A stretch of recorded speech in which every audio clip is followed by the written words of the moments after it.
Hello and welcome to the Golf Course Lawn Show. My name is Ron Henry and I am here to help answer your lawn care questions. Now, if this is the first time you're joining us, welcome. Super happy to have you here. The way this works is really simple. On your screen, you will see a chat box. In that chat box, you can enter your question, concern, comment of the day, and I work through them in the order that they come in. Now, sometimes I have the answer, sometimes I do not. But either way, we have an awesome time talking about lawn care and sometimes life. So guys, we're coming to you guys live with YouTube being our primary platform, but you can also get the show on Instagram and on Meta and on Facebook as well. So between those two, you're good to go. We haven't yet restored Twitter's yet because people aren't really using that. But if we get enough feedback as far as you guys want to have it on Twitter as well, we will do our best to get the show back there as well. So it's a quiet time of the year. You know, we're into the winter season, winter months. It's really cold here in Georgia, so the little bit of green that the lawns are holding on to is quickly going away. The lawn has still got a tinge of green, a little faint hint of green here and there, but you know, for the most part, we are beginning to check out until springtime, which is to be expected. So hopefully all of you guys had a safe and fun Thanksgiving the past week. Hopefully you also got to take advantage of the sale that we ran for Black Friday for that week. So some of you guys were able to, you know, load up for next season at a discount. So again, for any of you guys that did, thank you very much. And with that, let's get into it. So our first comment of the evening comes from Mr. Jackie Bear. He says, have an excellent stream. Brother, I holler. Thank you so much, Jackie. Hopefully you're doing well, sir. And then next we have Ninos Yokana. Nino saying, hello, everyone. Best QA launch show. Already gave my like. I really do appreciate that. Definitely, guys, you know, I know it's a slower time of the year, so those likes mean even that much more. So if you can hit that like button, it's a free, inexpensive way to support the channel, and really does mean a lot. We got a first-time viewer here that's just checking in tonight, Jacob Robinson. He says, first time off work early, here and happy. Pretty awesome, Jacob. So welcome. That's cool that you're able to get off work. And when you're off work, you decided, instead of going out to eat dinner or hang out with friends, you decided, you know what, I'm going to get home. I'm going to watch the lawn care live stream. I'm going to watch the Golf Course Lawn Show. So definitely, if you have any questions, feel free to drop them in the chat. This time of year is a great time to start thinking about what you're going to do for next season. Like, if you could, it's a good time to reflect on how things went this year. So say you are new to the program and maybe you're just getting your bearings around, getting your soil testing done and figuring out your nutrient program, your mowing. It's a good time to sit back and reflect on how things went this past year, this past season, and how you can start out next season even that much better. I have some ideas on that, which I'll share with you guys in a little bit. But it's a quiet time, great time to also get your equipment serviced. So if you got mowers, string trimmers, anything like that, it's a good time to get those all tidied up and freshened up so they're ready to go for next season as well. All right, so we have our first super chat of the evening. This one comes from Mr. Archie Amos. Thank you so much, Archie. I really do appreciate it. Super chat received. Thanks for that, Archie. No questions, just supporting the show. So again, thanks so much. And for that, I think we have to make you the show sponsor, right? I think that's how that works. That's what we've established. So there you go. Your name in lights for whatever that means to you. Hopefully you're doing all right. I know you kind of bounce back and forth between South and North. I'm not sure which part of the country you're in this time of year. Hopefully somewhere where it's a bit warmer. But yeah, man, thank you so much for taking some time out of your evening to come hang out with us on the live stream. Means a lot.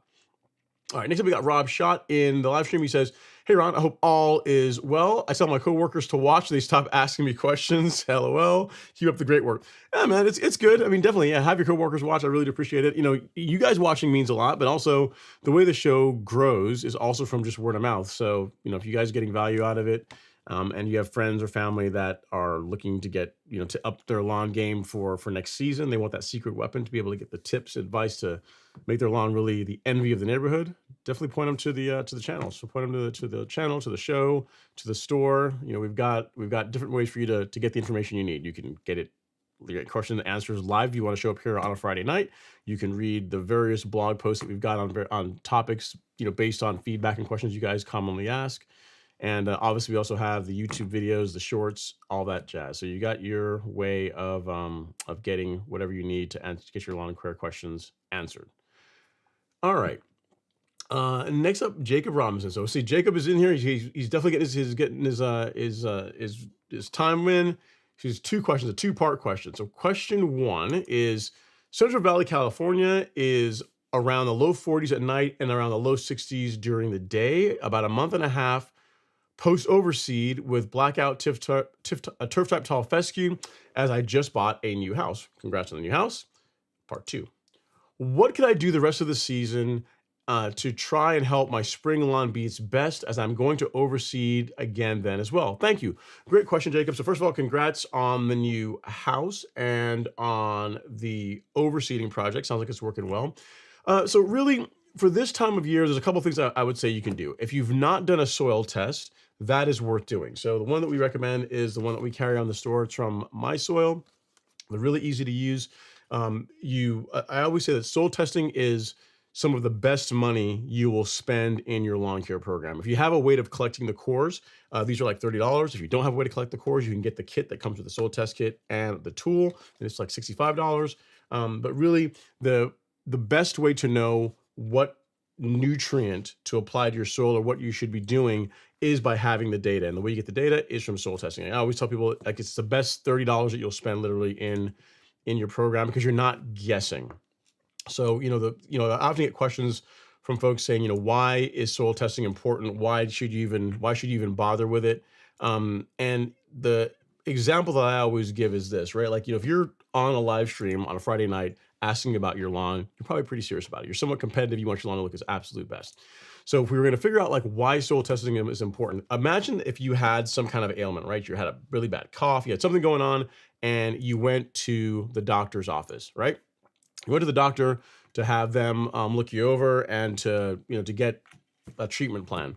So imagine if you went to the doctor, you went into the lobby, you filled out the paperwork, gave them your insurance, gave them your ID, you sat down in the lobby, and you are waiting to be seen, right? You're waiting to be seen. And as you're waiting to be seen, before you're even seen, before the doctor even comes out and talks to you, before they get your weight, draw bloods, do any kind of studies, they walk out and they say, hey, the doctor gave a prescription, and here's what you think you should go do. Go to your nearest, pharmacy, get that filled, and just follow up with us in a couple of weeks and let us know if you feel better. You look at the prescription, you look at them, you'd be like, this is a joke, right? You're crazy, right? Because you'd say you haven't done any analysis. You're giving me a way to fix the problem, supposedly, but you haven't, but it's not really based on anything. Soil testing is much the same way. If you ask someone, like, what is the best fertilizer to use on your lawn, right? I mean, if you ask me, you ask anyone, and they don't tell you what is your, if the first thing they don't ask you is where is your soil test data, if that's not what they're asking you, then you should be suspect of the response you're getting as far as like which fertilizer is best, because the way to know that is based on the data you get from a soil test. It sounds really complicated to do. It's not. Like, I mean, I've got in the kit, what you've got comes with a couple of things. You have an envelope for mailing the soil tests in, an identifier, a serial number that you'll use to go on MySoil's website to register the kit, and a bulb or sorry, a little container to put the soil sample in. What you have here is the ion exchange resin, that little brown thing in there. That's like a synthetic root of sorts. So you go out and you use the included scoop. Once you get your cores, take your sample, put it in here, make sure you put it on nice and tight, and then drop it in the envelope, mail it out. Within 6 days, within a week or so, typically, you get an email saying, hey, Jacob, here are your soil test results. And based on that, you will know what you should be doing in your nutrient program for your lawn. Outside of that, the only other thing I tell you to do this time of year, based on where the temperatures are, that you should consider is like a granular soil biostimulant. So one product that we carry on the golf course lawn store that you really can use year round, as long as the ground isn't frozen where you are, is a granular biostimulant. The one that we still have and carry, we still have a little bit left, is a product called Essential G. It's currently on sale because we are moving it as we make room for another product for next year. So if you go back to the golf course lawn store, you go to shop and you can go to either Miramichi Green or Lawn Fertilizer, right? But under there, you'll see this Essential G, which is a granular biostimulant. It is compost, biochar, humate, some reclaimed coffee grounds, some silica. It's a nutrient pack for your soil. And you ask yourself probably, why is this important? Why would I want to apply this to my lawn? Well, most fertilizer that people use, particularly granular fertilizer, unfortunately isn't used by the plant. A lot of it is lost through a process called leaching. So as it rains, like the fertilizer moves to the soil profile, and it gets so far down that the roots can't actually make use of it. So a big benefit of a product like Essential G is the biochar that's in it, which is like a charged charcoal, is that it holds on to the nutrient, the fertilizer that you apply, granular fertilizer that you apply, and it makes it available for much longer. So you're able to get by with doing granular fertilizer feedings less, and you get more out of them when you do that. So this literally the rule is, if the ground isn't frozen where you are, you can apply this. So for this time of year, the only two things I really would tell you is, thing one, get a soil test kit, really important, and then also pick up a few bags of Essential G, and you can apply that to your lawn. It's not a fertilizer, so there's not really any chance of you burning the lawn with it. You really can't go, for all practical purposes, you really can't go too heavy. So you didn't tell me how big your lawn is, but if it's the first time you're applying it, like just to start out the season, there's no harm in going heavier. There's no harm in using one bag over 2,000 square feet when you're just trying to load up the soil with some biochar. So I'll get you a link to where you can find that as well on the golf course lawn store. And then outside of that, man, I would say just keep doing what you're doing. If the lawn is if you're at the point now where you're mowing it, keep doing that. If it's still growing this time of year and you're mowing it, keep up with that. And just really wait until next season. I would avoid herbicides. If you have any kind of weeds that are growing in the lawn, given that it's relatively new, I would avoid that as much as possible. And it sounds like it's a turf type fescue lawn. So really, even for next spring, it's kind of questionable whether pre-emergent would be a great idea. Probably not. If you're really trying to be conservative, you would want to wait until next fall for pre-emergent. And also considering that you mentioned that you don't that you're planning to overseed again in the spring, pre-emergent is really off the table. So for once you get past once you get into springtime, you overseed the lawn, you're mowing it regularly, it's thickening up. If you find that you're like pulling the weeds manually isn't working, or you're getting too far behind, then you could do some spot spraying of a post-emergent herbicide, something like tenacity or a three-way. But I would avoid pre-emergent on your lawn because it sounds like you're truly trying to establish it via seed, and pre-emergent is going to negatively affect that. So soil test, Essential G, and continue mowing it and just wait until springtime. That's what I would tell you. So again, hopefully it was worth your time. I know you got home early. You got to get your question in. So I want to give you a good answer, good solid answer. So if you have any other follow-up, feel free to drop them in the chat and I'll do my best to help you out. All right, next up is Archie Amos. He says, evening, young man. Looking forward to an informative show. I'm going to try my best, Archie. I'm going to do my level best. Will it be informative? Will it meet your standards? I don't know, but I'm going to do my level best, man. Hopefully you'll let me know. You give me some feedback as far as how I did. All right, Rodney Reese is in the house. He says, hey, Ron, new celebration, Bermuda sod laid. Any suggestions for Central Floridians? Yeah, so with you guys being in Central Florida, your lawns, I mean, you guys do get winter, but it's not like what we get here. So the Bermuda, I'm not sure if you're south of I-4, like your lawn may begin to go dormant or it may begin to slow down, but it's probably not going to go fully dormant like what happens here in Georgia. So what I would suggest for you is similar to the advice I just gave Jacob. If you've not done a soil test, I would absolutely do that. And if you're looking for a product that you can apply to it to help the new celebration sod establish and just set yourself up for success, Essential G is a great choice. So those would be the two things that I'd recommend. If the lawn is actively growing, meaning you're still out there mowing it, say once a week, at least once a week, you're getting out there and you're still mowing it, right? Because it's still growing. Once you get your soil test results back, then you can fertilize the lawn or feed the lawn based on the soil test data, based on what you're getting from your soil test. Yeah, outside of that, man, I think you'd just wait and enjoy it in the spring.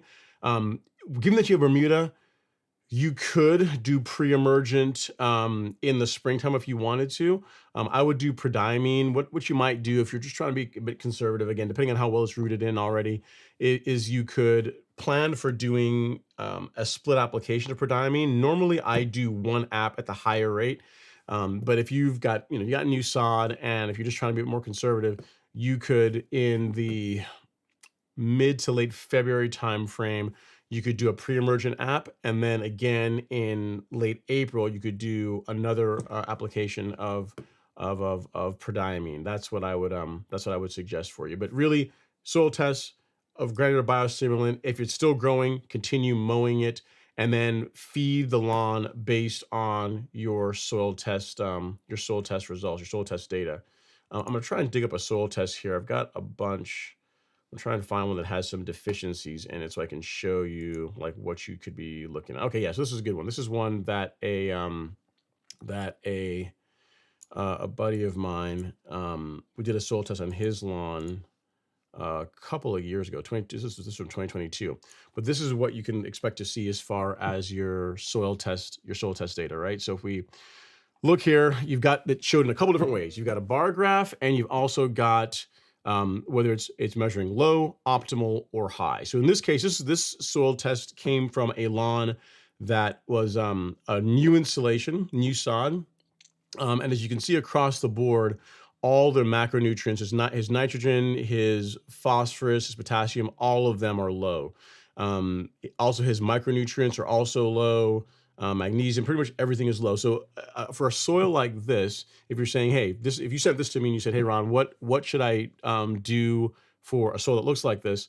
What I'd recommend is more of a balanced fertilizer, one that has a bit of everything in it, some nitrogen, some phosphorus, some potassium. So a good choice would be something like our 14714. So you went to the golf course lawn store, you went to shop, and then you look at all these fertilizer options. You're like, you know what? Which one is the best fit? Which one should I use? You don't have to guess anymore because you've got soil test data, right? You've got the results right here, and you can say, oh, I need a bit of everything. I need N, P, and K. This fertilizer has NP, and K. So this would be a good choice for feeding this lawn over the season. It also has some micronutrient in it, so it's also going to help correct some of these levels that we see down here below as far as your iron, your magnesium levels. And then the other thing to look at whenever you're looking at soil test data, and really it's the most important thing, and I should have started with that. In my opinion, the most important metric to look at whenever I'm looking at soil test results from anyone is where your soil pH is. Soil pH, if I remember correctly, stands for power of hydrogen, and why it's important, right? Even though it's not like something you could buy in a bag, right, to help correct this. That's labeled pH anyway. Is your soil pH can drastically affect nutrient availability. So what do I mean by that? So if your soil is more acidic, meaning that your soil pH is much below 6, certain nutrients that even though you'll apply a fertilizer that has nutrient, it's not going to be necessarily be available in a form that the grass can take it up. It's going to be more difficult for the plant to make use of it. If your soil is more alkaline, so typically when we say your pH is above 7.2 or higher, that's considered a more alkaline soil. And in that case, when you think about like your micronutrients like iron, those become less available for use by the grass. So if you have say for example, you have a soil pH that is a soil that's very alkaline and it's also deficient in iron, while you could do a granular iron product, a lot of it's not going to be available for use by the plant until you get that pH down. So in that case, you'd be able to say, okay, well, my soil is more alkaline. I still want to get some iron into the plant. So in that case, you would not use or rely heavily on a granular product with iron. You could then move to a foliar spray. So something like this. So it's a micronutrient, has iron in it, but this is taken up via the leaf of the plant. You're not relying on the roots to be able to get the nutrient into the plant. You're using the skin or the leaf of the plant to be able to do it. So having soil test data like this, particularly learning where your soil pH is important because it allows you to know, hey, can I get by with largely a granular program? Do I need to incorporate a liquid micronutrient that's a foliar spray to help get that nutrient into the plant, given that my soil is more alkaline? If you don't have the soil test data, like all of this are just guesses. You have people that will just throw products at their lawns year after year, and sometimes it can look okay if they guess right. And if they don't guess right, they can be literally applying the wrong thing, or their pH could be off, and that's really going to negatively affect any fertilizer inputs, any nutrient inputs that you put into the soil. So, in the case, let's say that in this case, his pH is in the low 6s, which is decent, right? Anywhere between 6 and 7 is good. But if it were, let's say this were 5.09 instead of 609, right? So if we look at that, let's say we're in the 5s. In that case, you say, okay, well, his soil is more acidic. We could use a lime product to help raise the pH level of his soil to get it more into that Goldilocks zone between 6 and 7. Conversely, if his soil were more alkaline, meaning his pH is much above, like say 7.2, that is where we'd say, okay, some kind of a sulfur makes more sense to help bring that pH down into again between 6 and 7. Again, for me, like when I look at a soil test, if all this stuff is bad, like if your nitrogen, your phosphorus, your potassium, all those are low, not great, but really these can be resolved relatively easily and relatively quickly. Soil pH can take a while to move, so which is why I'm a big fan of doing a soil test in this time of year, because let's say you found out that you did a soil test and your soil pH is low, really meaning your soil is acidic, right?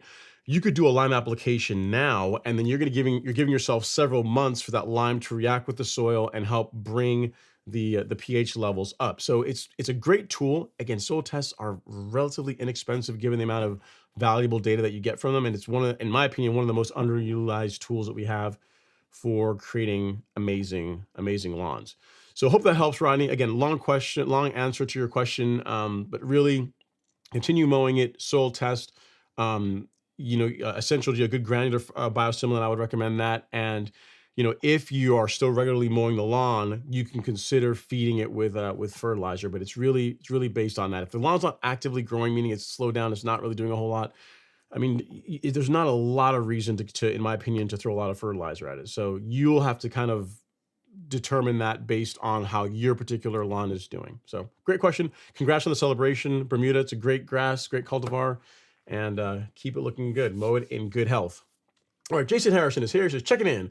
Hope your Caribbean blood is doing okay. Man, yeah, I'm doing all right. You know, I've toughened up a little bit. I don't like the cold weather. I still don't like cold, but I've gotten better over the years with dealing with cold weather. I mean, not like still my thing to do to go out and hang out and work in the lawn when it's this temperatures, these kind of temperatures. But I mean, it's definitely gotten better compared to when I was back home, when really anything under 65 degrees is officially cold. Now I'm a lot better. Now when it has to get into like low 40s, and I'm like, okay, it's cold. It's not. This is unpleasant to be outside, which it is right now in Georgia. It's I can tell you what are the temperatures. What are we working with? It's 35 degrees outside. 35 degrees, and good Lord, a low is going down to 23 tonight, and then tomorrow 26, and then yeah, so it's the wrong kinds of cold going on right now in Georgia, but this too shall pass. Spring will be here before you know it. Think about it, guys. We're like 3.5 weeks away from like 2025. It's gonna be go time for the next season here soon. So enjoy this downtime while you got it. All right, next up is Ninos Yokana. He says, good evening, everybody. What is the best shade of grass to mix with Kentucky bluegrass, and will it look good for stripes? So it depends really on what you prefer, Ninos. The grass that I most commonly hear people mixing along with Kentucky bluegrass is a ryegrass of some sort. You know, but if you've got a lawn that is all KBG, I mean, I don't know that you necessarily need to mix anything with it unless you really want to. You might just keep it as it is. Just keep it Kentucky bluegrass. Kentucky bluegrass can stripe really well. It can look really pretty. Ryegrass, in my opinion, as far as like stripes are, it's like ryegrass stripes is insane. So if you're after like really good stripes, you might put a little bit of ryegrass in there with it. But once you've done it, once it's in. So you have to kind of decide: are you fine with having like a hybrid lawn, a blend of ryegrass and KBG? Because once you do that, once you start mixing in perennial ryegrass with it, you're stuck with it. Is what I'm trying to say. Unless you're going to go do a renovation.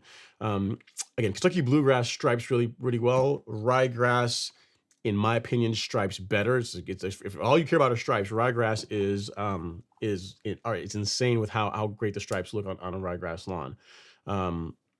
So yeah, just a consideration for you whether that's the way you want to go. If you're going to mix anything with KBG, a ryegrass is what I would look at. A perennial ryegrass is what I would look at. I would avoid fescue because they look really different. They grow really different. As far as like the heights of cut they'll tolerate are completely different.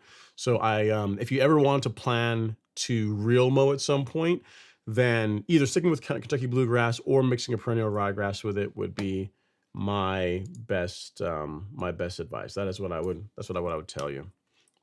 And often that's supported by what you often see with a lot of manufacturers. If you look at like Barenbrug, like they'll offer blends that will have ryegrass and Kentucky bluegrass in them.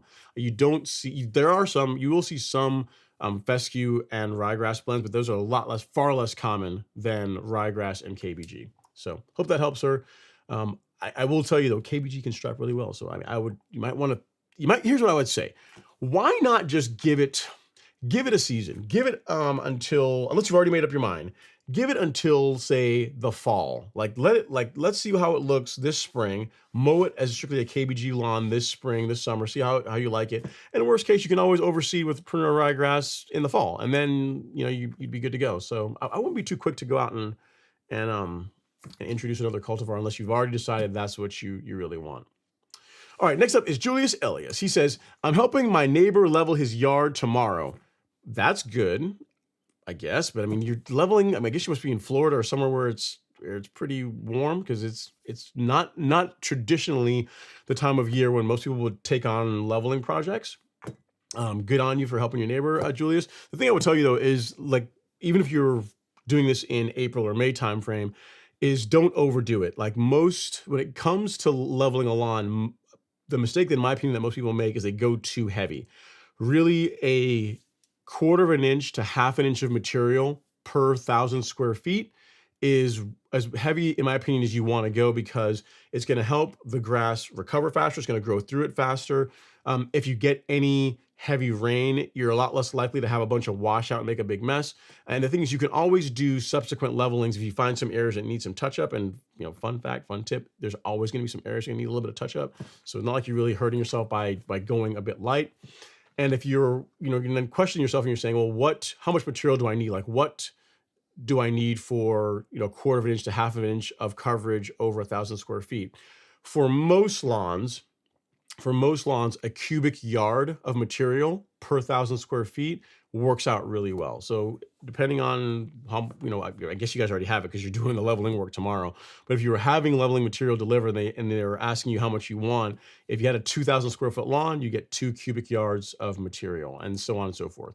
And what you tend to find is, or at least in my case, what I found is that the subsequent leveling. So if you did the first one, it may take 2 cubic yards per 1,000, but then a cubic yard per 1,000. But then in your follow up, it'll take less material to level the lawn or to get it looking good. So as you do it more, again, depending on what you're starting from, it tends to take less material to get a good result as far as smoothing out those wear tracks and little uneven spots in the lawn. So best of luck to you. I can tell you that when you start this project, assuming that you've never leveled a lawn before, when you first start out, you're going to be really excited. You're going to be super happy. You're going to have music on. You guys are going to be living your best life. You're going to be like, yeah, buddy, we're going to make your lawn look awesome and all this jazz. And about an hour and a half into it, you are going to begin to question life's choices. And you're going to be saying, why am I here? I thought this guy was my friend. Why am I doing this in December? And at that point, that's when the grit has to set in. That's when you have to go through the stage of just saying, I got to bear down. We're in this, kind of like pregnancy. Not that I've ever been pregnant, but it's like once you're in it, you're in it. There's only one way out of this, and that's how it is with your leveling project. So when you get into the an hour and a half into it, especially if you're the person on the leveling rake, because what tends to happen is this, right? If you have the guy that's out there just bringing the wheelbarrow out and dumping the material out, that's, in my opinion, the easier job. If you're the one with a leveling rake and you're working all this material in, you've got the harder job, again, in my opinion. So when it begins to really not be fun, just embrace the suck. The suck is supposed to be that way. And you just keep pushing through. You guys can switch off back and forth. And in the end, when it's all done, you're going to feel really good about it. And just realize that what you're going through is a rite of passage that we've all gone through. We've all done at some point when we've leveled our lawns. And you'll really appreciate how it looks once it's all said and done. So I just want to kind of, I know you're probably pretty excited going into it, assuming you've not done this before. And just realize that it's going to be like a really long road trip. The first hour, everyone's excited, and then it turns into a whole bunch of, are we there yet? And for leveling, it'll be like, are we done yet? And the answer is not. It's going to be no, especially if you got a larger lawn. Like I remember one weekend, the last time I did a really big leveling job was when we did Alex's lawn and I did my back lawn and Alex's lawn in the same weekend, which equates to like 14,000 square feet, 2 guys. We had some friends come over when we were doing the aerating, like they helped aerate. But then when it came to actual leveling, it was like the 2 of us. And I got to tell you, like 14,000 square feet with 2 people is, it was, I don't know what we were thinking. It was not, even with equipment, it still was absolutely horrible because the equipment for getting the material out makes it quite a bit easier. But then working all material in, leveling it out, looking at it, and going through making adjustments here and there like that is just, and so there's only one leveling rake. It's just a lot, but we got it done and it still looks good. So yeah, just realize it's going to be more work than you think, but it's absolutely worth it. All right, so next up is M. Drain. He says, question, my soil test shows I have high phosphorus. The fertilizer I used for the last 2 seasons have been 0 phosphorus fertilizers. Why is it so high and not going down? How can I reduce the phosphorus? Excellent question, M. Drain. So when it comes to nutrient levels in your soil, it comes to your macros, phosphorus is less mobile, meaning that once it's in the soil, it doesn't really go away nearly as quickly as like potassium or nitrogen will, which is why a lot of states, like a couple of states I can think of, like out in the, I think Washington and Maryland, those are states that if you're going to do, at least Maryland for sure, if you're going to do a soil test, or if you're going to apply a fertilizer that has phosphorus in it, you have to have a soil test to show that, hey, listen, my soil is deficient in phosphorus, and then you can apply it. So the big thing I would tell you is what you're doing is exactly right. Just don't add any more. Unfortunately, there's not really a way, at least that I'm aware of, to reduce phosphorus levels in a vacuum, right? So what you could do is you could mow your lawn, bag the clippings, and take those out. And that is a way to reduce nutrient levels over time. But the problem is that it doesn't only do phosphorus, it does everything. So, what I would just tell most folks is that your best bet, now that you know that your soil has plenty of phosphorus in it, is just to not put any more into it. So in your case, the fertilizer you're always going to be using is going to be a number, 0 number. So like in our case, like we have humic max, it'd be a 1608. Or if you need a little bit more potassium, maybe like a 12024. But you're going to avoid fertilizers, particularly granular fertilizers, with any kind of phosphorus in them. Because again, unfortunately, there's not really an easy way to reduce it, just phosphorus by itself. Again, you could start bagging your clippings and throwing those out. But again, if we go back to our soil test results, right, it's not going to just do this. It's not only going to do just the phosphorus. It's going to reduce the levels of all these, because kind of a fun fact is that I bag my clippings because mainly I like the way it looks as far as color in the lawn, not having debris in the lawn. I just like the appearance of it. But if you want to get more out of your fertilizer, you can mulch your clippings. So if you mow your lawn regularly, you can throw the clippings right back into the lawn. That'll break down, and that's like free fertilizer that's going back into the soil. So in your case, if you want to try and reduce it, you could bag your clippings. But again, it's not just going to do phosphorus; it's going to do all of them. So hope that helps, sir. Sorry you're dealing with that, but at least you know that in your case, more phosphorus or fertilizer with any kind of phosphorus in it is not the answer. So appreciate the question, sir. If you need anything else, let me know. All right, next up, we have Miss Jocelyn Buckley. Jocelyn Buckley is in the live stream. She says, "Good evening, Ron. I made a mistake and doubled the amount of fertilizer I applied to my Kentucky bluegrass. Shock, horror. After realizing it, I started watering it daily for 2 weeks. I think that helped. What signs should I look for?" Well, if it's been 2 weeks and it still looks okay, you're good. Normally, if you grossly over apply fertilizer, particularly nitrogen, within a week, within 5 to 7 days, you're going to see burn. You're going to see a nitrogen burn where it's going to turn like bleach blonde. You're not going to mistake it. There's absolutely no mistaking a nitrogen burn of a lawn. So if you're at 2 weeks and the lawn still looks pretty good, you've dodged the bullet, you can back off the daily watering. I wouldn't keep doing that because that can lead to other problems. But yeah, if you're at this point, you are good to go. And here's the thing: you learned your lesson, right? You learned that maybe your walking pace wasn't right, or your spreader setting wasn't exactly where it needed to be, and that's absolutely fine. It's all part of it. So you just know for the future, you're just going to back that setting down on your broadcast spreader a little bit, because you can always put more down. It's really hard to get it up once you've already applied it. So it's a learning tree. You kind of, again, you got past this, and I would stop doing the daily watering, because at 2 weeks you're out of the danger zone. As far as if there were going to be a problem, you'd have seen it already. All right. So good question, Jocelyn. And don't let the fact that you made a little mistake hold you back. Don't think, oh man, this is not for me. And maybe working on my lawn is not something that I should be doing, because I made a mistake and I accidentally overdid it. Because there's a guy that I know whose name rhymes with Pond Penry, that may have at some point, burnt his lawn. As a matter of fact, I heard that he even filmed it and put it online for the entire world to see. So I can show you here.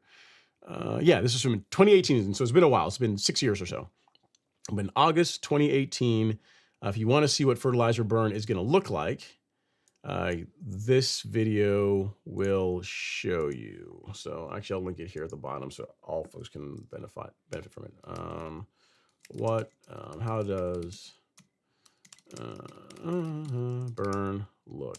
All right. So I think this is there's a series. So you may find that's like the initial one. There's another one that shows like how it looked after the fact. And so, yeah, it was, it stunk. And really, the advice I always tell you guys, like, don't, for the love of everything holy, do not add fertilizer to your broadcast spreader on the lawn.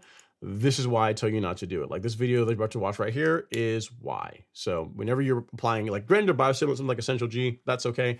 But if you're putting any kind of fertilizer in a spreader, I mean, it's best, the way I do it now, it always goes back on the patio or on concrete, some kind of pavement. I add the fertilizer and then I will roll it out in the lawn because things can happen if you don't close it. The copper, if all the gates aren't closed all the way, you can have a problem like what I ran into. If you get distracted, like so you fill the hopper with fertilizer and you get a phone call or something happens, you leave it out there and so it's just kind of trickling out. You just barely ever see it. And then you walk and you go out and resume it, you got an area where you're going to burn your lawn. So a piece of advice is if whenever you're putting granular fertilizer into a broadcast spreader, don't do it on the lawn. Like the risk just isn't worth the reward. Now granted, I could be suffering from PTSD because it's happened to me and you guys can see what the kind of damage it caused. But yeah, and the thing is that kind of damage takes a while to recover from. Like if you guys, a fun fact, if you ever watch my video on the True Cut mower, there's an Easter egg in there. When I'm making a mowing pass, you can actually see that fertilizer burn. If you look really closely as I pass the patio, because it was in front of the left side of the patio is where it happened. If you look, you can actually see the spot that was burnt in the lawn. But that's not you, Jocelyn. You got past it, so no need to worry. All right, next up is Andre Taylor. He says, evening, Ron, and community, happy Friday. What's going on, Andre? Appreciate you coming to hang out. He's ordered the new 10 blade this past weekend, and I can't wait for it to get here by the start of the season. It was my first real mower, and I can't wait to start mowing at lower heights. Very cool, Andre. What I would tell you is, I know you're excited. You're getting your new real mower. Is start a bit higher and work your way down. I don't know where your lawn is at right now from a height standpoint. What I would tell most people is target a height of 3/4 of an inch. 0.75 inches is a great height for most lawns that can be mowed low. So even your cool season grasses, your warm season grasses like Bermuda or zoysias, and again, cool season grasses like your ryegrass, your KBG, they all look pretty good at around 3/4 of an inch. Can you go lower than that? Yes, but you're just getting your mower, you're getting used to it. So I would aim to keep it in that area. Another benefit of keeping your mowing height a bit more sane as far as like that 3/4 of an inch height is that the mowing requirements are a lot less. You wouldn't think that going from say from 3/4 of an inch down to 1/2 an inch would materially increase the amount of mowing you have to do, but it does, especially when it gets hotter. Like if you're at 1/2 an inch, you could be mowing every other day, every day in the hotter parts of the years to keep the lawn green between mowings. Whereas at 3/4 of an inch, 0.75 inches, really you may have a small period where you're mowing 3 times a week, but for the most part you're able to get by with twice a week mowing and have the lawn look incredible. So I would tell you 0.75 is going to look great. That's going to be good for the 10 blade, and it does give you the option, the flexibility to go lower if you wanted to, but really 0.75 is where I would tell you to go. So hope that helps, sir. Jacob Robinson says, I actually found you off your Carbon Pro G versus Essential G videos from a couple years back. Now that Essential G is going away, how does the new version, I forget the name, the new version is called Carbonized PNG. How does it match up with Carbon Pro G? They're very similar. So it's, I'd say that Carbonized PNG is closer to Carbon Pro G than it is to Essential G. That's probably a good way of saying it. The microbial package that's in, the amount of the microbial packages in Carbonized PNG is slightly more. They've tweaked that, but it is closer to Carbon Pro G than it is to the outgoing product, which is Essential G. So good question.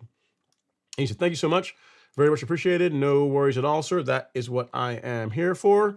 Next up, we got Mr. Tom Hoffenkamp. He says, hello, Ron, and all the Stripe Action fans. Looking forward to a great week of Turf Talk. I appreciate that, Tom. Hopefully all is going well with you. Hopefully the lawn is doing okay. Next up, we got Emmanuel Jacobs. He says, hello, Ron. I have Bermuda in South Texas. I also have bare spots in my lawn. What can I do to protect the exposed soil from the cold winter weather? Not a whole lot. There's not a whole lot that I would really do this time of year, Emmanuel. I mean, if the area is bare, right, you've got like a bare spot in the lawn, and now really isn't the time to fix it, given that you have Bermuda. That's going to be more of a springtime event. So like late March, April timeframe is when you can look into doing that. So yeah, there's not a whole lot you really would do. There's not a whole lot that you're really protecting from. You may have some weeds that may grow in those areas, during the winter as it progresses, and maybe this part of the winter and into the really early spring. But you can just pull those or use an appropriate selective herbicide to get rid of them. But yeah, there's not a ton you really can do to fix bare spots in a Bermuda lawn this time of year. Like if you were going out, I'll put it this way, like whenever my lawn was put in, right, which was done around this time many years ago, almost 10 years at this point. The sod was installed in December, and they put it in, and it like really quickly went dormant, and it stayed looking dormant until the springtime when it started really growing and doing better. So I really wouldn't bother with doing a whole lot this time of year. Given that you're in South Texas, it's not going to take long. I mean, in other words, you are going to be ahead of the curve as far as whenever the grass is going to come out of dormancy and begin growing. So again, by March timeframe, you could likely look into putting plugs in or something along those lines to help fill in those bare spots. What I might tell you is if you have a lot of bare spots in your lawn, and you have areas that are doing really well. So if you have a bunch of bare spots all over the place, then maybe this lawn has been neglected. You haven't been feeding it, haven't been mowing it, and that's just the way it's going to be, right, for this season until next year. But if you've got a lawn where, for the most part, it's been looking really good, but then you've got a few areas where there are bare spots, the things I would look into are, one, are they getting enough sunlight? So is there a shade problem? Is there potentially a disease problem? That could be an issue. And then uncommon, or actually not uncommon, but I think that people don't commonly think to check is if there's some debris of some sort, like near the surface, just beneath the surface. So if you have I've seen everything from like plywood to like whenever they're building a house, sometimes when they're pouring the patio, if they have extra concrete, they'll just wash the concrete out into the yard, and they'll lay the sod right over it, or put a little thin layer of soil and lay the sod over that, which is terrible. Those types of practices can lead to parts of the lawn that will struggle no matter what you do. So yeah, I haven't seen pictures of the lawn. I don't know what you're really working with, but if you have a lawn where for the most part it looks good, but then you've got a few areas and you kind of figure out, it's not a shade problem. It's not, it's not, you kind of do through a process of elimination. Do the screwdriver test. So get like a long screwdriver, and you should be able to push it into the soil profile. And if it stops an inch, 2 inches against something hard, then that's when you may have a problem where there's something under there you need to remove. Outside of that, if you're talking about a lawn or that's been just largely neglected and there's just bare spots all over the place, for next season, what I would plan to do is a soil test. So get a soil test done to figure out what nutrient deficiencies you have, if any. Use an appropriate fertilizer to correct those deficiencies, and then just give it time. The nice thing with Bermuda is that given enough sunlight and a healthy diet of nutrient, particularly nitrogen, it lights off like wildfire. It grows really aggressively. It will fill in relatively quickly, especially if you couple that with regular mowing. So yeah, it really depends on why you have the bare spots. I will tell you that if you get Bermuda and if you've got shade is the enemy. That's a kryptonite of a Bermuda lawn. Like there's no such thing really as shade tolerant Bermuda. No amount of fertilizer, no amount of watering, no amount of really anything other than sunlight is really going to make a Bermuda lawn look good. So if you've got a lot of shade, that's in the areas where you've got the bare spots, that is the culprit. That's something you're going to have to address if you want to keep Bermuda. If you don't want to, if you're open to changing to a different grass type, you could go with zoysia, with something else, depending on what you're dealing with. But again, I'm just kind of throwing ideas out here for you, things for you to think about, because I don't know why you have the bare spots in the lawn. But shade and Bermuda grass are like ice cream and mayonnaise; they just don't go together. So hopefully, that gives you some thoughts for now, Emmanuel. Not a whole lot to do other than perhaps a soil test, and then for next spring, you can hit the ground running. All right, Henry Jones Photography says, I'm in North Carolina and I missed my second application of pre-emergent in November. Is it too late to drop my second application? Nope, I would still do it. No worries at all. You can still get that done. There's no problem with doing that at all, Henry. I mean, this if you're doing a split app of prodiamine, really it's not, it's the end of November. So like end of November, early December is when you'd want to do yours. So you could do the first one in late August, early September, and the second one around now. So to answer your question, no, it's not too late. I would still do it because that pre-emergent app, depending on what you're doing, will carry you into February, March timeframe. So to answer your question, yes, I still would apply it. And then next up, we got Ninos. He says, to follow up to my question, I need for my shade areas.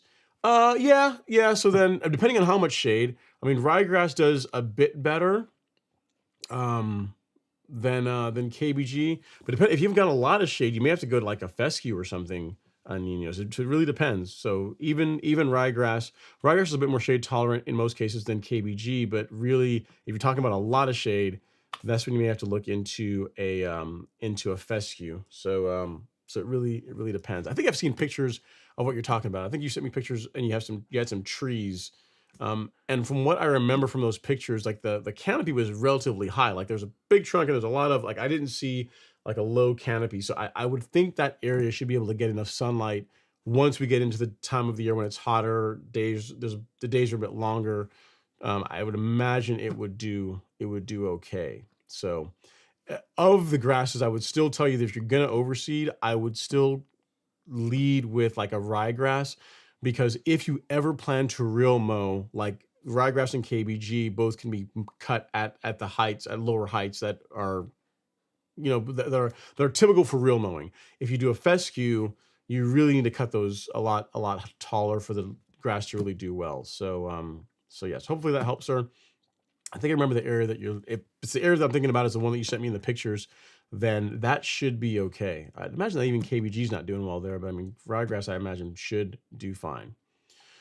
All right, Andre Taylor is up next. He says, I put out a second application of pre-emergent prodiamine a week ago. Can I pull cores now for a soil test or wait a few more weeks so the results aren't skewed?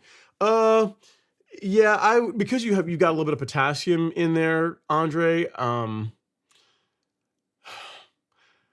I mean, you could wait. I mean, the best answer is to wait, is to give it until like the end of December to get your samples. If you don't want your potassium results to be skewed, if you don't care about that, like you're just trying to measure, if you're primarily doing the soil test now to get a bead on your pH and maybe your phosphorus, then yeah, you can go ahead with it because the fertilizer you put out only has potassium in it. So it's really your call. It's really your call. Again, potassium isn't, if it's deficient, it's not that difficult to bring that up. And if the results are skewed a bit high because you put out you're also picking up some of the potassium that was in your pre-emergent, I won't be terribly concerned about that. So it's really your call. It's really your call. I mean, best answer is wait until the end of this month.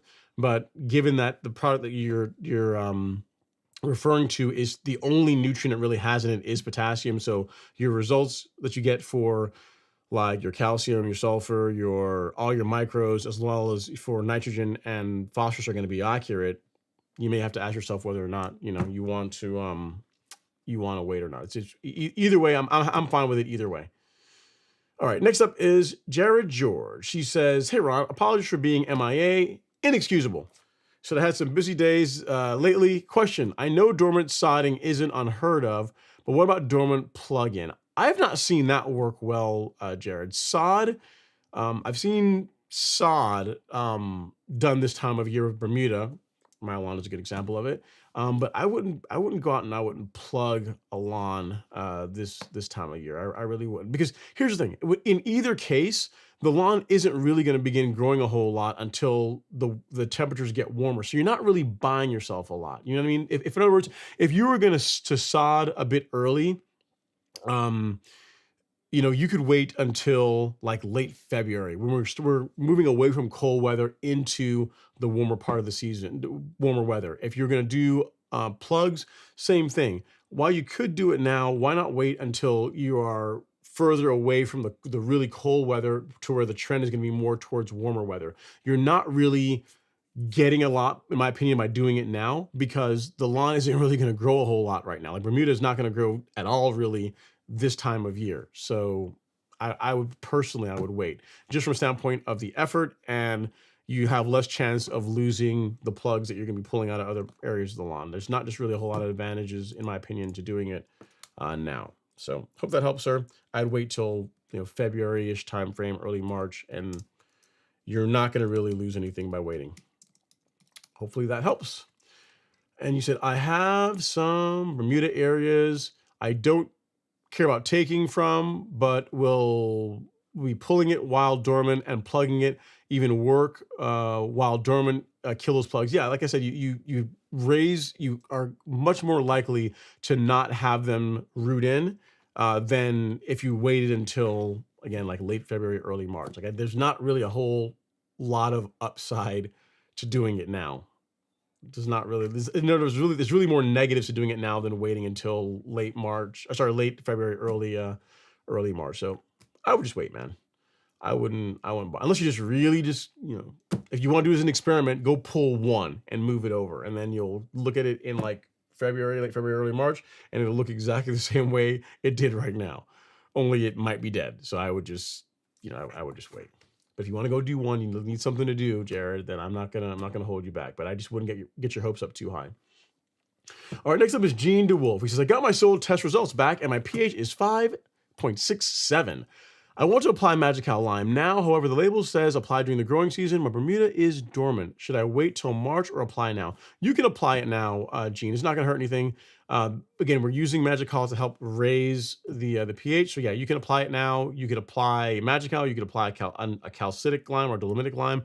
Whatever you want to do, you can do it. You can do it now. There's no issue at all with that. So yeah, I would apply it and water it in, and that's going to give it ample time to react with the soil. And then when March time frame comes around, you check your soil, you do another soil test, you should be in a much better position. 5.67 isn't really bad. That's really on the low. You're on the low edge. I mean, that's a bit acidic, but yeah, it's low enough that I would absolutely do a lime app, but I wouldn't be lying up late at night, losing sleep, cold sweat, wondering if my lawn is going to be okay next year. I wouldn't worry about it too much. So do your lime application.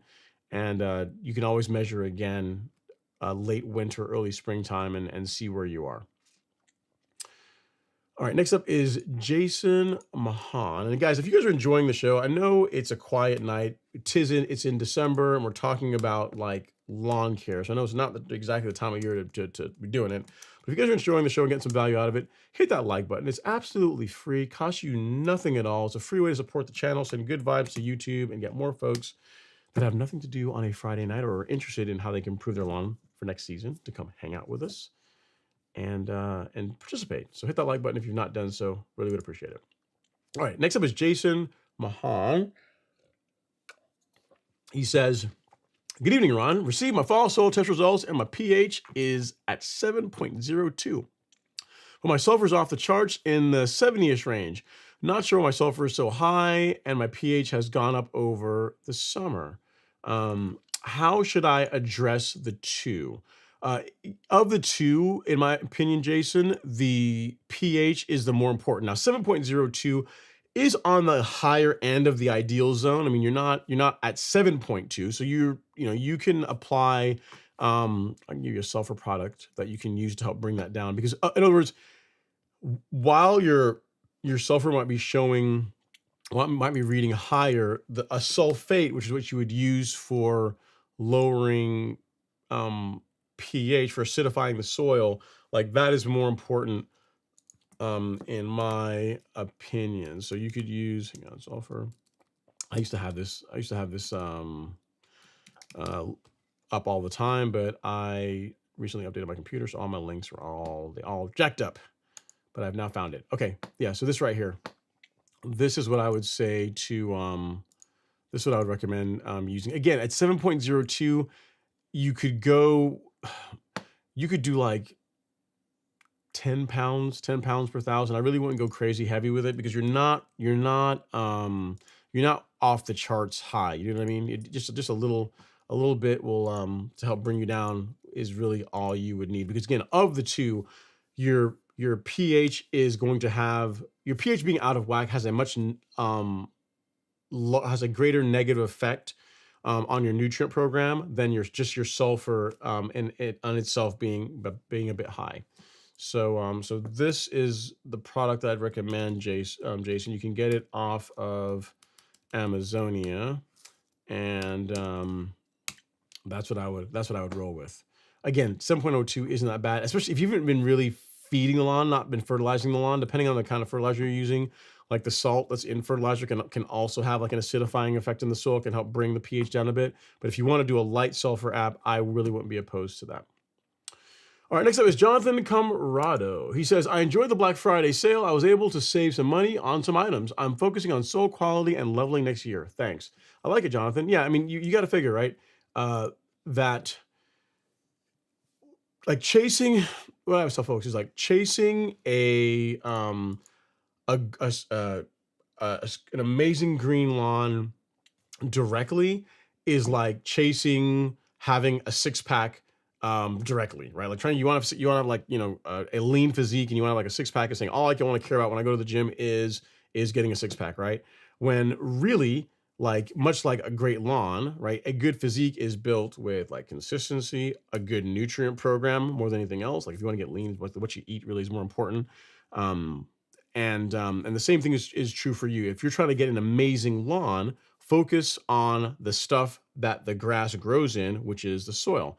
If you have amazing soil where it's healthy, there's plenty of microbial activity in it, you've got the nutrient levels are all where they need to be. Like getting an amazing lawn is a byproduct. Like getting it's really tough to not grow a great stand of turf grass if the soil is in great shape.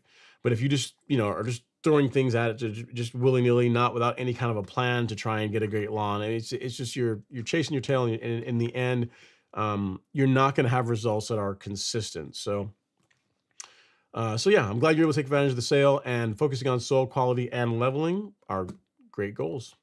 It means you're gonna have an awesome lawn, and you're gonna have a nice smooth lawn that you can mow shorter, and your neighbors will be like, "What on earth have you done? It looks like a golf course." You'll be like, "Exactly." Right? You can be that guy. All right, next up is Ifrain Ariaga. He says, Hey Ron, I saw those videos of you helping Alex transform his lawn. I'm planning to do the same to my St. Augustine in the spring. Awesome. Awesome. Sounds like a plan, man. It's a lot of fun. A lawn renovation really doesn't take as much work. It's not as hard to do as people think. Like you'd be surprised how quickly you can take a lawn from zero to hero in a single season. Really, you know, 60 to 90 days, you can completely transform a lawn to where you wouldn't even recognize it anymore. I think in the Fix My Ugly Lawn series, it was 15 videos. So it was like a total of just right around 3 months is what we did. And really the latter ones of those were just kind of providing updates. A lot of the work was done in the first half of those videos in that series. So yeah, I'm glad it's good inspiration for you. Biggest thing I can tell you is just be consistent. That's the most important thing to getting a great lawn. Like most things in life, just be consistent at whatever you're after, and you will realize it. So yeah, glad it's useful. Next up is South Texas Lawns. He says, Hey Ron, currently using a Klassen 18 aerator to aerate lawns, but find it difficult to aerate lawns with slopes. What are your thoughts on the Billy Goat plugger, which uses reciprocating tines? I like it. I like the Billy Goat. I've used the Billy Goat. I've used the Ryan. They both work well. Either one. I think if the Billy Goat, I think the one that I had the drum that you could fill. You could fill had a water tank. So it's easier to move around when it's empty, but you could add water to it to add more weight, to get more weight on the tines so they can penetrate a bit deeper. Yeah, I liked it. I've used the Ryan and I've used the Billy Goat, and they're both great. The tip I would tell you, you probably already know this, but whenever you're aerating a slope, go diagonally. Kind of like when you're mowing it. If you aerate, let's say this, if this is your sloped lawn and you aerate along the lengthwise, what you tend to find is the lower side, the side of the aerator that's on the lower part of the lawn, the tines are going to dig in more, and the ones that are on the higher part they're going to kind of float above the surface. They're not going to be as good. And then I would absolutely never recommend aerating up and down a slope just for safety reasons. For one, when you're going uphill, it's going to really dig in and be really maybe a bit more aggressive than you want, and it tends to pop a wheelie and it just doesn't do a great job. And when it's going downhill, It again doesn't penetrate as deeply because the weight's more on the front of the aerator than on the back where the tines are, and it can get away from you. So for a host of reasons, all of which, the majority of which have to do with safety, I would never aerate going like this. Like this lengthwise, if you want, I don't think it produces a great job. The best way is to go diagonally, like when you mow a slope. Where you go slope diagonally, you're gonna get a better result. I've got a blog post that has a video in it on lawn aeration. And I will share that with you if you are so interested. If you're so interested, South Texas lawns. Let me. I am logged out. Why am I logged out? All right. Well, let me see if I can find it. Let me find it another way. Golf course lawn store. Here we go. Yep, blog post. How to core aerate your lawn. Imagine that. The Google works. All right. So this blog post on how to core aerate your lawn covers like all of that and then some. I think in this one I had a Ryan, but it also shows what I'm talking about as far as going diagonally on a slope. So how to core aerate. You know what? We'll even make this the pinned comment. Why not? Why not? So there you go. Because within that blog post is a video, which is if you'd like to learn about a simple this guy right here, which I'll also link. I'll link that. I'll link that in the chat for you as well. So you'll have both of them. You'll have both of them. South Texas lawns. But yeah. The Klassen wasn't bad. But again, I'm trying to think. The Klassen, what do I use that's from a class? I'm not sure I've even used the Klassen aerator. I've used a Klassen verticutter. I'm not sure how their aerator is though. But again, the Ryan and the Billy Goat were both pretty good. But yeah, this is also just the video if all you care about is that aeration video. So there you go. So that blog post has this built in, but if all you care about is a video, you can find that right there. So I hope that helps. All right, next up is Tom Hoffenkamp. He says, on the phosphorus topics, I'm at 3 years now, no phosphorus added, and it went up. Not statistically significant up, but still not down. Yeah, and what you'll find, Tom, is especially if you start using like granular biostimulants, like products like Essential G, like your phosphorus levels will stay fairly consistent. Like as far as them being available, like you're gonna find that they're not gonna, unless you add more, they really shouldn't increase. But you'll also see that they're not going to reduce quite as quickly either. So yeah, in your point, to what you're saying is exactly right. With phosphorus, really, you don't really need to add. You really shouldn't be adding phosphorus to the soil unless you have soil test results that say so. That's why, even if you look at this at our the tool that we have on the golf course lawn store for actually, where am I? Right here. This tool that we built for determining like what how much fertilizer, what products you need for your lawn. If you actually go through this, like one of the questions we ask is outside of what kind of grass you have or you're spoon feeding is, do you need phosphorus? Because it changes the recommendation. If your soil needs phosphorus, then we'll make a different recommendation. Otherwise, the fertilizers that we'll recommend are not going to have phosphorus. And if you don't know, it's going to take you to soil test kit, because that's how you figure out whether or not you need, whether you need phosphorus or not. So yeah. But yeah, I'm with you, Tom. It's not uncommon that once a soil has enough phosphorus in it, that you really shouldn't have to be adding any material amounts for a for a long time, for the foreseeable future, which is why you really shouldn't be adding it unless you need it. And Tom has a follow-up. He says, I have no answers. I tried gypsum as a flush helper. Nothing. I hope all my fall perennial ryegrass overseed does something to move the phosphorus needle. Nothing else has at all.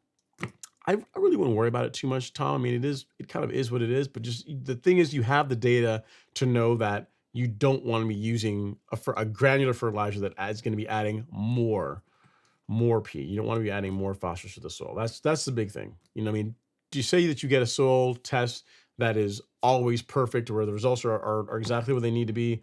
I mean, I don't know that that's that the juice is really worth the squeeze from that standpoint, but getting the data from it is worthwhile. Like that is what you really want to focus on. Like for example, if you look at my last soil test, I'll actually show you guys really right here. I mean, even mine, you can see my pH is the thing I'm most proud of is right where it needs to be, mid sixes, looking good.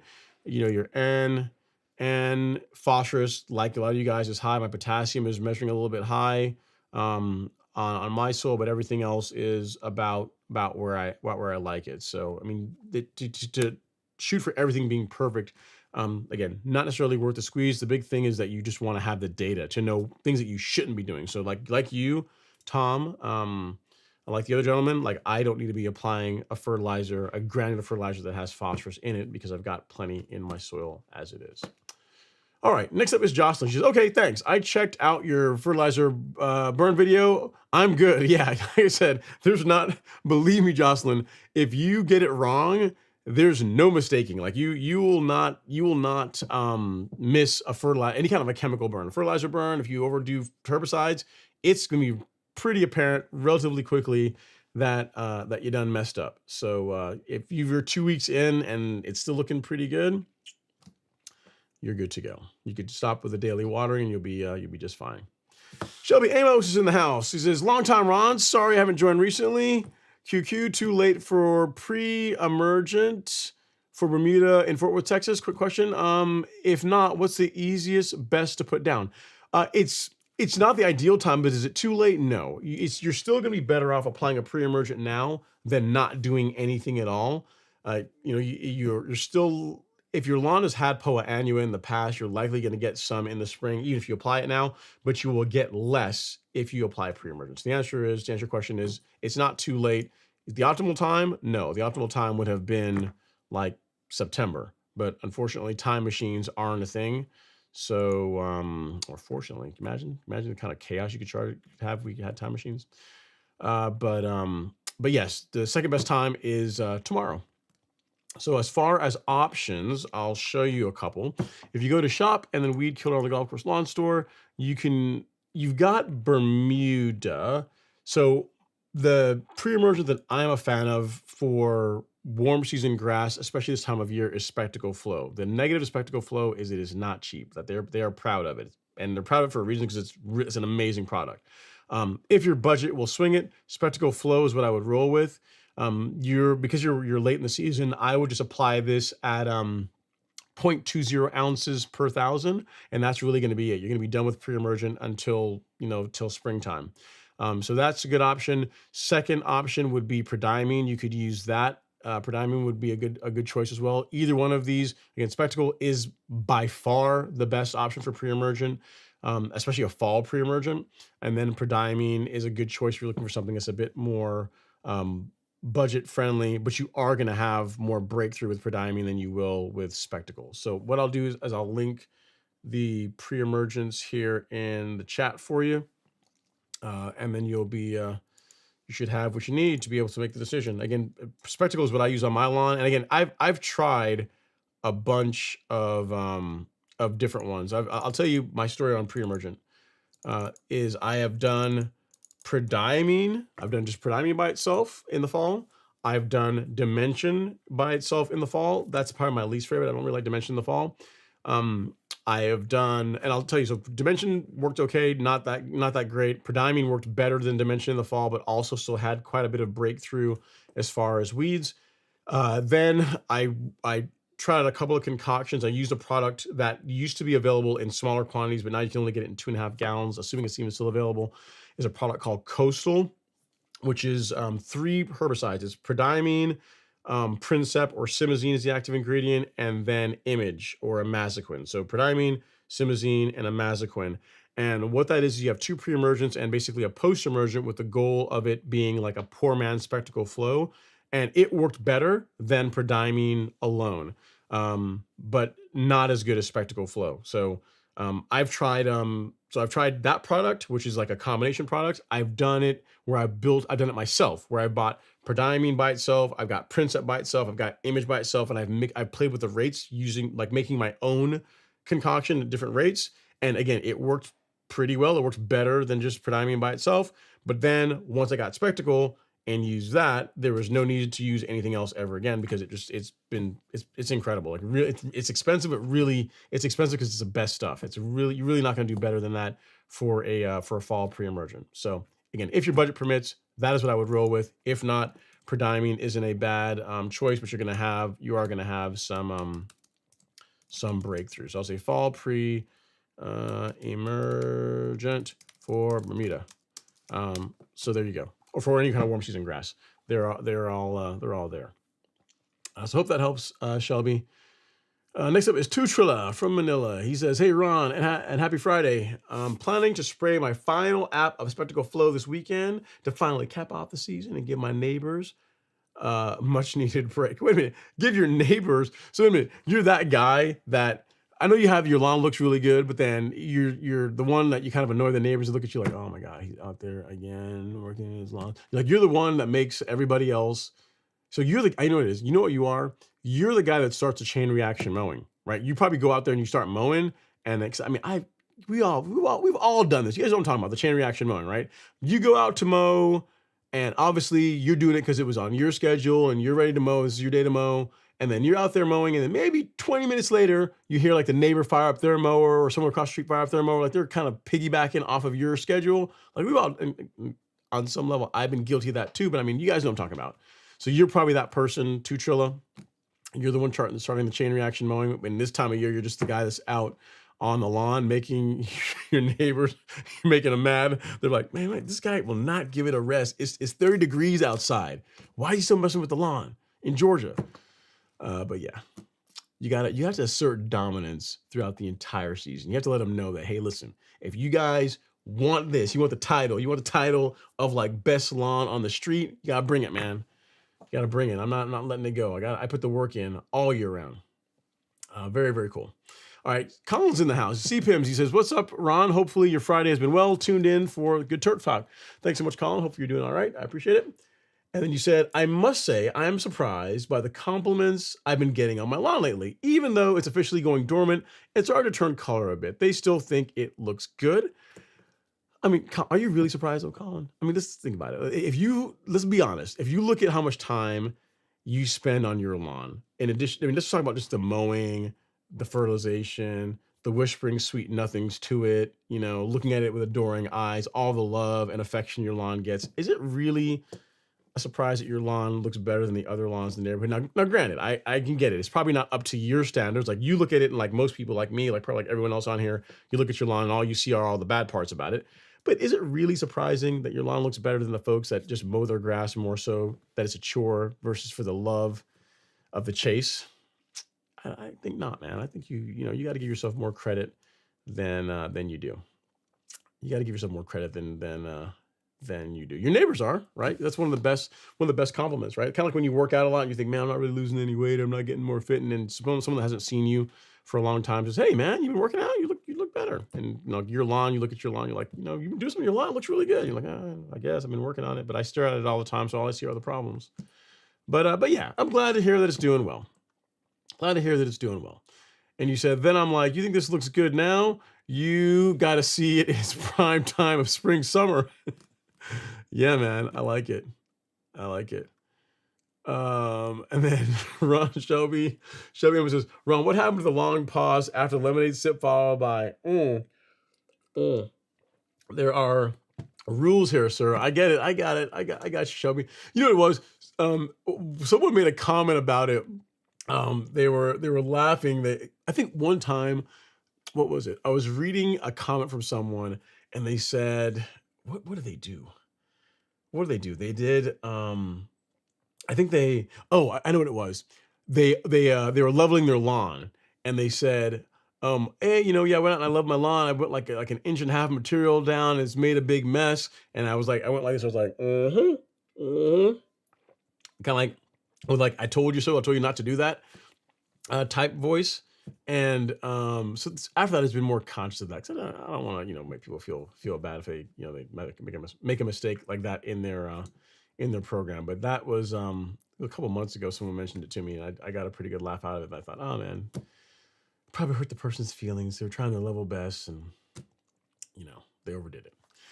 All right, next up is Jared. He says, sounds good. I like it. Late Fab it is. And next up is Shelby. He says, with terrible soil and literally living in a rock quarry, does putting down carbon G style product monthly help that much? Yes.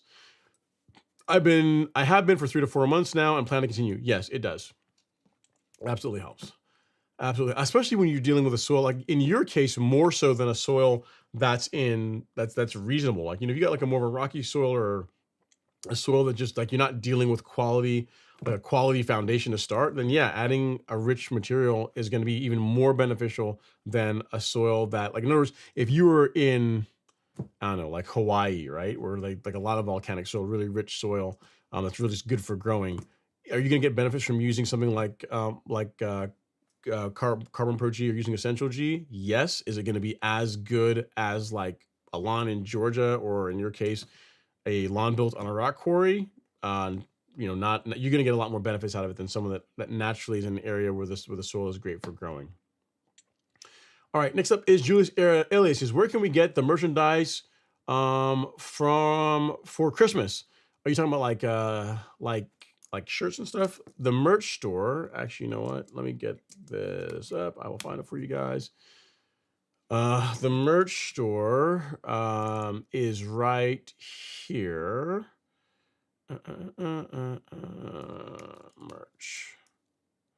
Yeah, this is the link here to go to the merch store. If you want to give the gift of a golf course lawn to friends, family, that person who's really crazy about their lawn, but you're just not sure what to get them, we also have gift cards on the golf course lawn store. They never expire. So if you are looking for that, you can also find those right here. So if you go to the golf course lawn store, if you go to shop and then lawn training and gift cards, you can find the Golf Course Lawn Academy, but you can also find gift cards in various denominations, depending on how much you love the people in your life and how much of a lawn aficionado they are. So you can always get a gift card. And then also for our merch store, which I just linked in the chat, you can check that out. And that is where you can help them out with a t-shirt. They can style and profile and look their best. So if you want a beanie, great for this time of year. You want a hoodie, not bad. You want a stripe action t-shirt, which I commonly wear. I'm not wearing one tonight, but like that's always a fan favorite. Yeah. So we have some gear for you guys. And if you want to get all kitted out for the guy or gal in your life that's into their lawn. All right. Next up, and we are winding down, guys. It's gonna be a short night, but again, what can you expect? It's December. Stephen Voss, he says, hey, Ron, at Christmas Parade. So I'll watch the replay. You're watching this at Christmas Parade? Okay, I appreciate it, man. You can catch the replay. He says, happy holidays. If it hasn't been said, everyone hit the like button. Thanks so much, Stephen. Be safe out there at the Christmas Parade, and you guys have fun. And then next up is Colin. He says, yes, I agree. It still looks good and all. But like you said, once you see it all the time, and especially in its dormancy phase, it's like, it looks okay, I guess. Yeah, it is true. Like, for example, my lawn is the last one to go fully dormant on the street. And, today I was driving, and someone said to me, oh man, the lawn is your lawn still looks good. It's still green compared to the others. I'm like, I mean, as if you can call that green. I mean, it's not brown, I guess, but it's definitely not something I would take a picture of and show off and be like, hey, look how proud I am. My lawn is greener than the other lawns. I mean, it just still looks, It's better than the others, but it's still not, you know what I'm saying, right? We hold ourselves to a pretty high standard when it comes to lawns. So I get it. I get what you're at. Like I said, for me, really 3 weeks out of the year is when I think my lawn really looks good. Like late May, early June, like that window is, in my opinion, when it looks its absolute best. Outside of that, it's kind of getting better. And after that, it's just kind of maintaining or kind of going, it kind of goes up and down. But late May, early June for me is when it's it's level best. All right, Sovereign Designs is up next. He says, I was chatting with the neighbor across the way, and he said, I have the best lawn on the street. Gotta love that. Pretty sure that's been the best compliment I've had in a while. They don't know what's about to hit them next year. Nice. Thank you for all the knowledge, Ron. You're like, oh, they're like, hey, Sovereign Designs, your lawn is probably the best one on the street. You're like, you ain't seen nothing yet, man. Next year, I'm going to be super annoying to all you guys. I'm stepping my mowing up, stepping my nutrient program up. I'm going to level it. You guys are not going to know what hit you. It's going to be a different standard. I get it. And that's the way it should be. Because the thing is, like, you have to, the people that really work on their lawns, I think, if you've ever done martial arts, a person that is martial arts, weight training, like strength training, any sport or any endeavor where there really isn't ever an end. Like you just always are just trying, like the process of getting better is the fun aspect of it. Like you take someone that's really good at, say, chess, right? Yeah, you can play games, but really it's the process of seeing different boards, different patterns, different sequences people do, and the way they're trying to set you up, and like that's the fun of it, right? It's not like winning is obviously fun too, but when it comes to lawn care, you never really totally win. I mean, you can be the best on the street, which I guess is technically winning, but for your standards, you'll always find things that could be better. Like, when you're working out, there's always something you could be doing better. Like you could always be stronger, you could be lifting better, you could be doing something different. There's always the chase. So that's what I always tell folks, like really you should enjoy the process, like embrace the journey, enjoy the fact that, you're going to make mistakes and you're going to learn from them and you're going to slowly over time improve it. And because that's one of the best parts about lawn care is that it never ends. It's kind of like martial arts. It never ends. There's always a way to get that front stance that much better, to get your forms that much crisper. There's always something that you can tweak to make it that much better. And that's the fun part of it. It's the doing that makes it fun. All right, Ashanti is up next. He says, hey, Ron, I missed most of the live this week. Just want to say hello and good luck with Zoysia next year. Have you decided on the kind yet? Reminder, it's free to hit the like button. I am leading towards El Toro Compadre. I got to reach out to, there's some sod companies around here in Northeast Georgia. I got to reach out to a couple of them and see what I can get my hands on, what options I've got, and then go from there. But yeah, the front lawn getting this, I think it'd be fun, right? I mean, here's the thing, worst case, I could run it for a season. If I really don't like it, I can always rip it out and go back to Bermuda and I just do like Tahoma, right? Figure out a way to get some Tahoma 31 in the front lawn. So it's we'll see. It's nice with grass. You can always fix it. All right. Next up is Adam Starks. He says, hey Ron, and lawn crew. I know you scalp to 5/8. Is there a negative to scalping down to the dirt, like opening it up for weeds and a slower startup because you scalp to dirt? I mean, is there a negative if you're dealing with Bermuda? Are you going to kill it? No. Are you going to do any permanent damage? No. The negatives to scalping down to the dirt is it's a lot harder on your equipment. So as far as, the reel and bed knife, like you're absolutely going to have to take the mower in for sharpening if you take it down to the dirt. It's just harder on the equipment in my opinion for not a whole lot of upside. So if you're scalping, keeping the scalp to 1/4 of an inch or so lower than where you want to maintain the lawn is really good. That's really all you need in my opinion. So if you want to do it, you can. It's going to take it longer for it to grow back in. And you're going to absolutely have to take your equipment in to get it serviced. Not only the reel and bed knife, but if it's like a chain driven system or a belt driven system, it's more wear and tear on that because it is more load to be hitting dirt and like running the reel through dirt than it is to run it through grass. So in my opinion, not really the best way to go. But if you want to, feel free to have at it. Just know that you are putting more wear and tear on your equipment. That's really the big negatives in my opinion. All right. Next up, our last question of the evening is from Mr. Gavin Moore. Gavin Moore's in the house. He has a question about Christmas decorations. He says, 26. He says, hey, Ron, do you ever decorate your yard for Christmas? I do not. I don't. But I don't also decorate it for Halloween, mainly because I don't. Here's the thing. When it comes to like doing stuff in the lawn, other than mowing the grass and making it look really good. Like I don't like to look up for all that extra work. I'm just not really trying to do that. I do my shrubs as much as I need to. In most cases, I even pay someone to do it. This past fall, actually did it myself. But like as far as the decorations, it's a bunch of work. I'll put it this way, and you guys can laugh at me. Like my terrible, but whatever.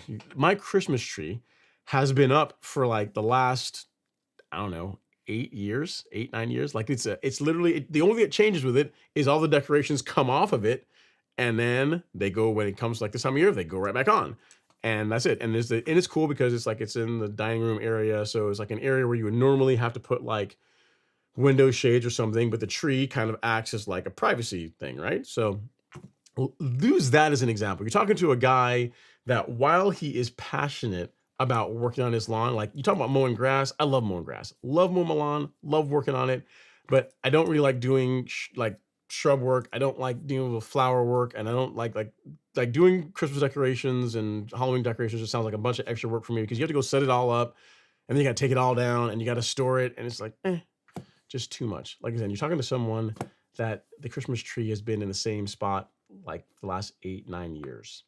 Literally, it came out of the box from Costco or wherever it came from, and it's been set up there. And the only thing that changes is the decorations go on and the decorations come off. So the chances of an elaborate lawn or like any kind of light show is probably not gonna happen. So there's that.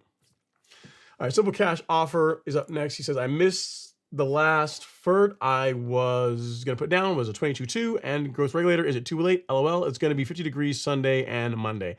I would say more so what the temperature is, Simple Cash Offer. How much are you mowing?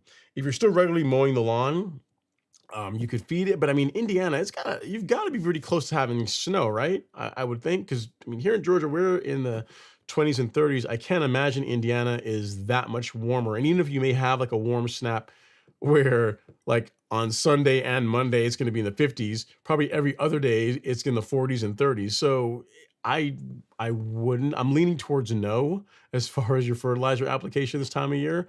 Maybe you live in a little cluster, a little pocket of Indiana where it's warmer, but I'm leaning towards it's a bit late in my opinion for fertilizer for feeding the lawn for this season. I think you're better off just waiting until next year. Growth regulator, again, are you regularly mowing it? I shut down growth regulator applications in my lawn in October, and Georgia's quite a bit warmer than Indiana. So depending on how the lawn is growing in your area, what the temperature looks like in your area, you could decide. But if you're asking me in December, should you be fertilizing your lawn and using growth regulator? I'm going to tell you no. I'm going to really push you heavy towards the no column and just to wait until next year. So hope that helps, sir. And then Ashanti says, don't tempt us with the Tahoma 31 renovation. Yeah, so here's the thing I would say, Ashanti. The only way the Tahoma 31 would happen is it would have to be after Zoysia, because I'd be too afraid to go from what I have now, which is Tifway 419 and Arden 15, straight to Tahoma. Like I could kill it off, but I'd be really afraid that I'd have some breakthrough of the older grass. Whereas now if you think there's a method to my madness here, guys, this is my method for maybe eventually getting to Tahoma 31. If I went to Zoysia, right, then I can use like recognition and Fusilade to control any Bermuda that happens to break through, and I can have like an entire season of doing that, which can put me in a really good spot. And if I decide, you know what, Zoysia's just not for me, I really miss the almighty Bermuda grass, then I've got a season where I pretty much have cleaned up the Bermuda in my lawn to where if I decide to go to Tahoma 31, which again, it sounds like a whole lot of work doing all these renovations, but if I decide to go do that, at least I'm going from Zoysia to that versus from Bermuda to another type of Bermuda, which is the chances of you having the old cultivar breakthrough is a lot higher going that route versus going to a different cultivar that allows you to control the old grass as a weed over a season or two. So that's my thought process. We'll see how it works out. All right, and last up, we got Mars Bees. She says, hey, y'all, coming in late, but I want you to know, Ron, that the lawn is fine. Phew, dodge a bullet, right?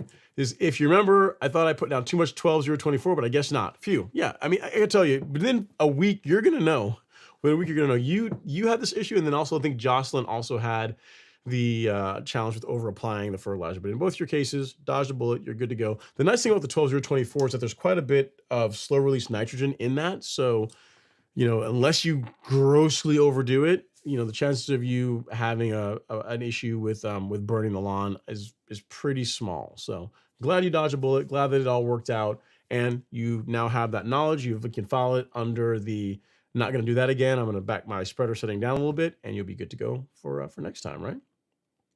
Awesome.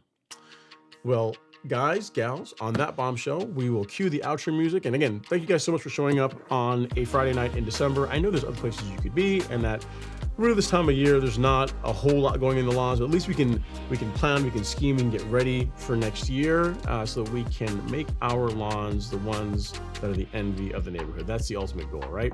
As always, we've still got Essential G on sale. We have a little bit left of that before the new product comes in, so feel free to take advantage of that while you can.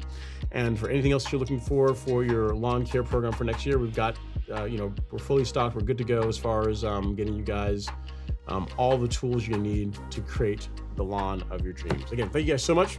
Have an amazing weekend. If you're going to go out and do any Christmas shopping or anything else, be safe out there. Be cognizant of your surroundings and where you are and what time you are where you are. And I will see you guys next week. Have an amazing weekend.